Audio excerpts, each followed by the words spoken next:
Hi everybody, my name's Jonathan Wessel, here with the Judith Knife Company. Today we're going to be taking a look at the process in which I follow on the finish on my knives.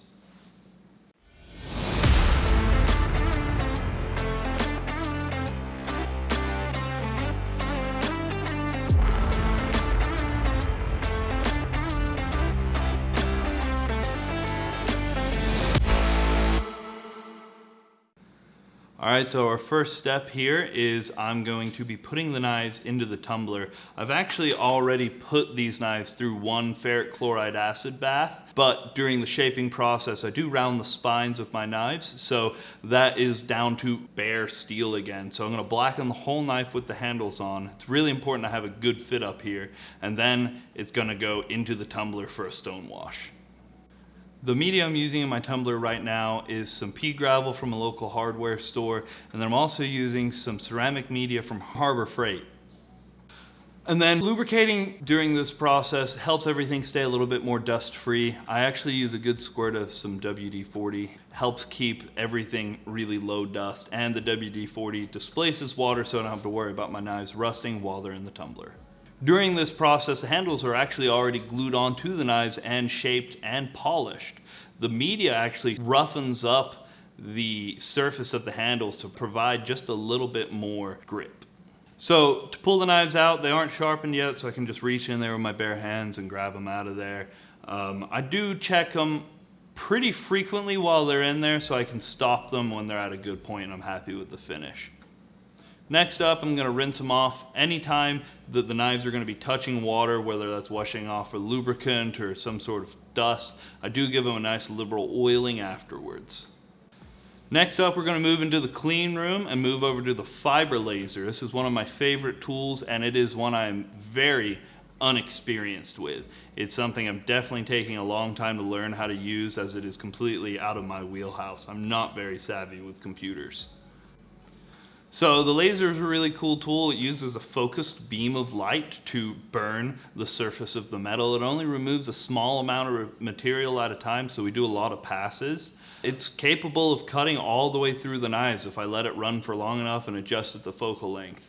But its focal length is only about that big, so you've got to be really precise with how far the laser is from the actual object. The software that I'm using is Lightburn. You can use EasyCAD, but it is quite a difficult software to use. Lightburn is actually designed to use with fiber lasers, so it's a very, very compatible software. It'll even recognize the machine that you have as soon as you plug it into the computer.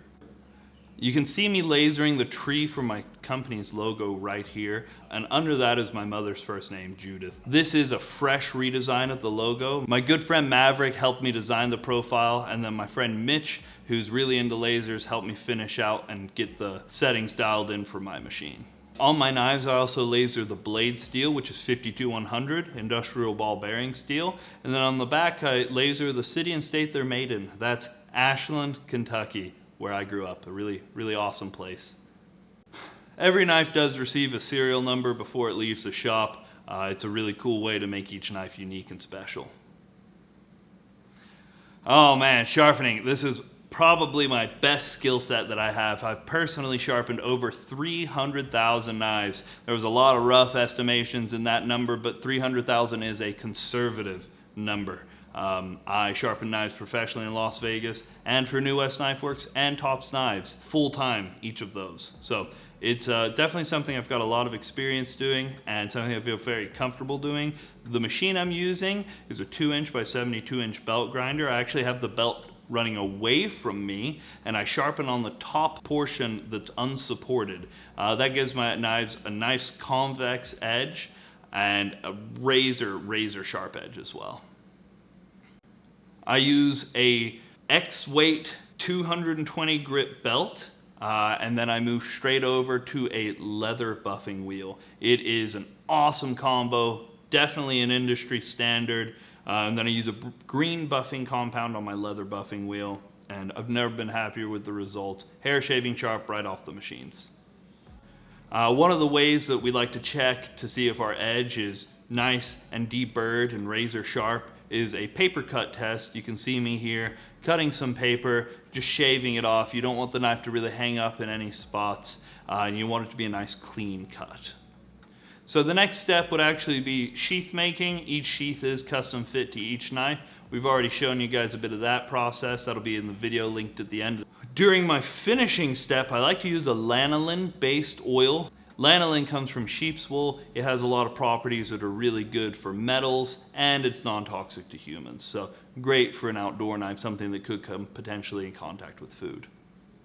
I want to know how you sharpen knives. If you think you can get knives sharper in a faster method, I'd love to know. I've tried it all. I've tried using the guided systems of the Wicked Edge or the Work Sharp or the Lansky. I've tried doing stones. So many different options, and for me, this is what I found to give me the most reliable sharp edge the fastest. One other service that I do offer with my knives is you will receive free lifetime resharpening with the knife. If you ever need your knife resharpened or it gets damaged in any way, I'll do my best to repair it. You can just mail it in to me and I'll get it mailed back out to you. Thanks for watching. If you like what you saw today, I'd really appreciate it if you drop the Judith Knife Company a like, comment, subscription, whatever you can do. If you want to see more content like this, let us know what you would like to see in the future, and thanks for watching.